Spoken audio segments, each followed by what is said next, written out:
ফজরের ফরজ নামাজ আপনি আদায় করার জন্য মসজিদে গেলেন, যাওয়ার পর দেখলেন এক রাকাত নামাজ ইমামের পড়া শেষ হয়ে গেছে।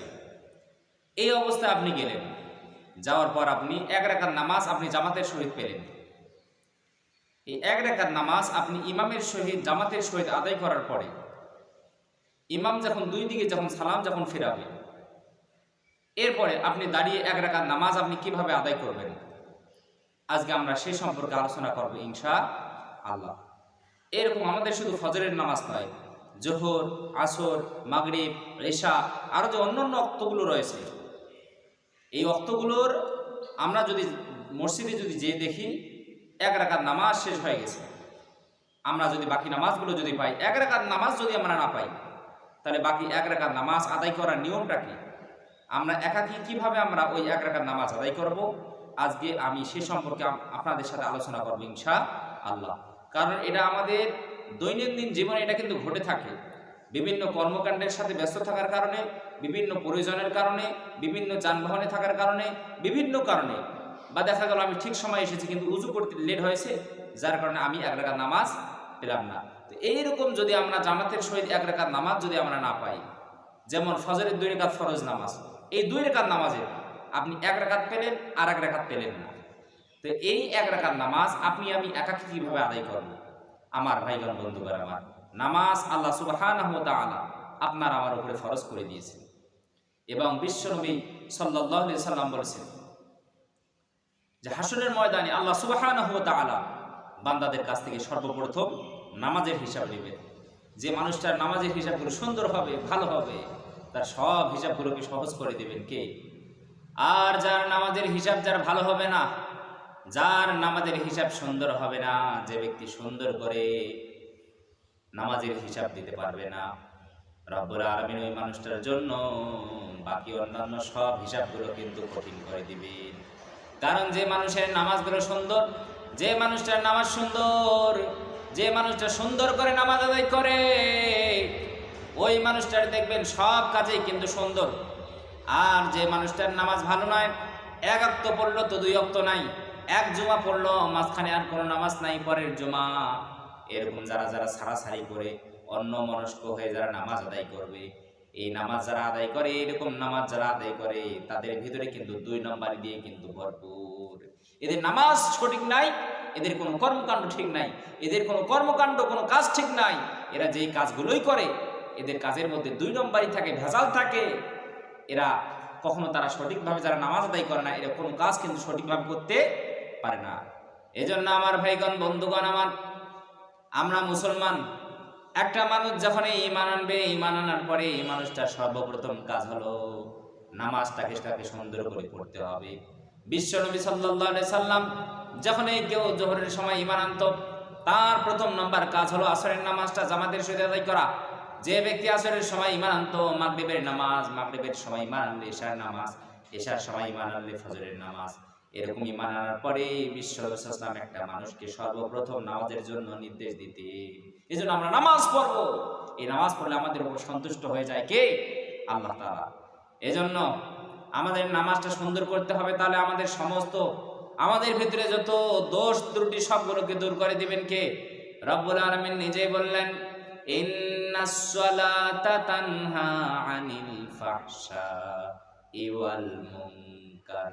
আল্লাহ বললেন যারা নামাজ যারা আদায় করে, এই নামাজ আদায় করার কারণে আমি আল্লাহ একটা মানুষের ভিতরে যত দোষ ত্রুটি, যত তার ভিতরে খারাপ অভ্যাস সবগুলোকে দূর করে দেন কি? কিন্তু নামাজটা পড়তে হবে আমাদেরকে একমাত্র আল্লাহর জন্য, আল্লাহর রাজি খুশি করার জন্য।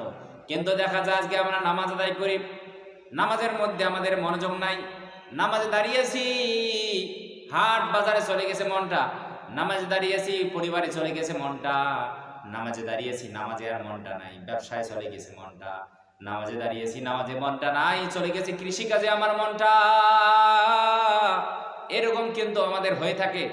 এজন্য আমার ভাইগণ বন্ধুগণ, আমরা যখন এই নামাজে দাঁড়াবো, আমরা দাঁড়িয়ে মনে করব এই নামাজটা হলো আমার জীবনের শেষ নামাজ। ফজরের নামাজে দাঁড়িয়েছেন, মনে করবেন এই ফজরের নামাজ আমার জীবনের শেষ নামাজ। জোহরের নামাজে দাঁড়িয়েছেন, মনে করবেন আমার এই জোহরের নামাজ, আজকের এই নামাজ আমার জীবনের শেষ নামাজ। আসরের নামাজ আমার জীবনের শেষ নামাজ। এরকম করে যদি আমরা নামাজ আদায় করি, আর যদি মনে করি আমি নামাজে দাঁড়িয়েছি মানে আল্লাহর সামনে আমি দাঁড়িয়েছি, রুকুতে গেছি আমি আল্লাহর সামনে আমি ঝুঁকেছি, সেজদায় গেলাম আল্লাহর কুদরতি কদমে আমি সেজদা দিলাম, কেমন করে এই নামাজে দাঁড়িয়ে আমি বিভিন্ন খেয়াল করতে পারি, বিভিন্ন খেয়াল খুশি মতো আমি আমার মতো করে নামাজ আদায় করতে পারি। এজন্য আমরা নামাজ আদায় করব, ধীর স্থির ভাবে নামাজ আদায় করব, খুশু খুজুর সহিত আস্তে আস্তে বিনয়ের সহিত আমরা নামাজ আদায় করব। তাহলে এই নামাজ আমাদেরকে সমস্ত পাপ কর্ম থেকে, অপকর্ম থেকে, অশ্লীল কাজ থেকে আমাদেরকে কিন্তু বাঁচিয়ে দিবেন। আল্লাহু আকবার।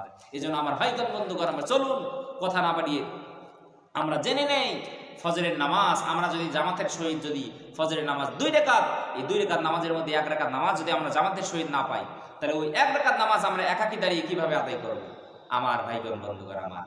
তাহলে আপনি আমি ফজরের সময় এসে দেখলাম ইমামের 1 রাকাত নামাজ আদায় হয়ে গেছে, তাহলে আপনি যে অবস্থায় ইমামকে পাবেন সেই অবস্থায় আপনি ইমামকে অনুসরণ করবেন। করার পরে আপনি এসে আপনি দেখলেন ইমাম দাঁড়িয়ে গেছেন 2 রাকাত নামাজের জন্য, আপনার করণীয় হলো আল্লাহু আকবার বলে নামাজটা শুরু করা। আপনি যে অবস্থায় ইমামকে পান না কেন ভাই, আপনার সর্বপ্রথম কাজ হলো আল্লাহু আকবার বলে নামাজটা শুরু করা। এই আল্লাহু আকবার বলে নামাজ শুরু করা এটা কিন্তু ফরজ, এটা না বললে আপনার কিন্তু নামাজ শুরু হলো না। যে কাজের মাধ্যমে নামাজ শুরু হয় সেটা কি? এই তাকবীর, যেটাকে বলা হয় তাকবীরে তাহরিম, এটা বলার মাধ্যমে কিন্তু কি শুরু হয়? নামাজ শুরু হয়।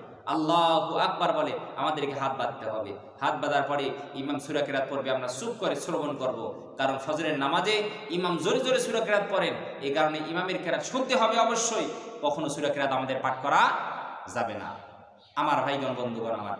এবার সূরা কিরাত পাঠ করা শেষ হয়ে গেলে ইমাম রুকুতে যাবে, আমরাও রুকুতে যাব, ইমাম সেজদা করবে, আমরাও সেজদা করব। এরপরে বৈঠকে বসে ইমাম তাশাহুদ পড়বেন, দুরূদ শরীফ পড়বেন, দোয়া মাসুরা পড়বেন।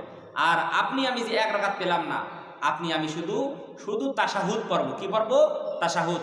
আত-তাহিয়াতু লিল্লাহি ওয়াস সালাওয়াতু ওয়াত তাইয়্যিবাত, আসসালামু আলাইকা আইয়ুহান নাবিয়্যু ওয়া রাহমাতুল্লাহি ওয়া বারাকাতুহু, আসসালামু আলাইনা ওয়া আলা ইবাদিল্লাহিস সালিহিন, আশহাদু আল্লা ইলাহা ইল্লাল্লাহু ওয়া আশহাদু আন্না মুহাম্মাদান আবদুহু ওয়া রাসূলুহু।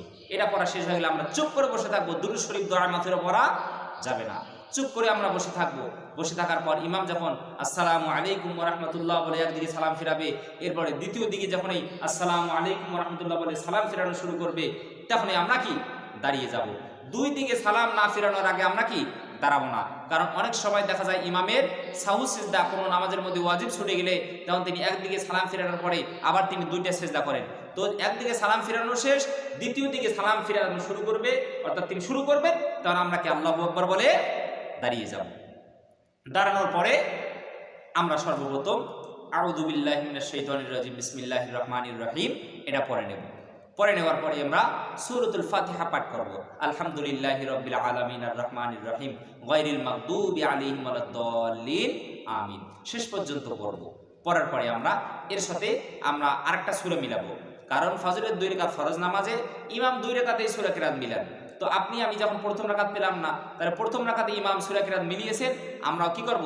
সূরাতুল ফাতিহার সাথে আরেকটা সূরা মিলাবো। আপনি যে সূরাটা জানেন ভাই, সূরাতুল ফাতিহা পড়ার পরে আপনি কুল হু জানেন, কুল হু আল্লাহু আহাদ আপনি এটা পড়বেন, আলাম তারা জানেন, আলাম তারা পড়বেন, যে সূরা জানেন আপনি কি সেই সূরাটা পাঠ করবেন। পাঠ করা হয়ে গেলে এবার আপনি আল্লাহু আকবার বলে রুকু করবেন, রুকু থেকে দাঁড়াবেন, 2টা সিজদা করবেন, করার পর আপনার 2 রাকাত নামাজ কমপ্লিট হলো, আপনি এবার বসে পড়বেন। বসে পড়ার পরে আপনাকে আবার তাশাহুদ পড়তে হবে, আত-তাহিয়াতু পড়তে হবে, দুরূদ শরীফ পড়তে হবে, দোয়া মাসুরা পড়ার পরে আপনাকে আসসালামু আলাইকুম ওয়া রাহমাতুল্লাহ, আসসালামু আলাইকুম ওয়া রাহমাতুল্লাহ, এভাবে আপনাকে 2 রাকাত নামাজ সম্পূর্ণ করতে হবে। আল্লাহ পাক রব্বুল আলামিন আমাদের সবাইকে এরকম করে 2 রাকাত নামাজ আদায় করার জন্য তৌফিক দান করেন। সকলে বলি আল্লাহুম্মা আমিন।